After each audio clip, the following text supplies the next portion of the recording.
Firefighters in Rolette County had their hands full today. The Belcourt Rural Fire Chief says they responded to at least 6 different grassland fires, including one that burned roughly 1,000 acres.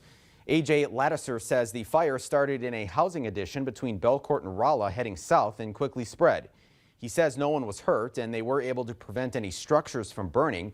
Laducer says every fire department in the county as well as BIA Forestry responded.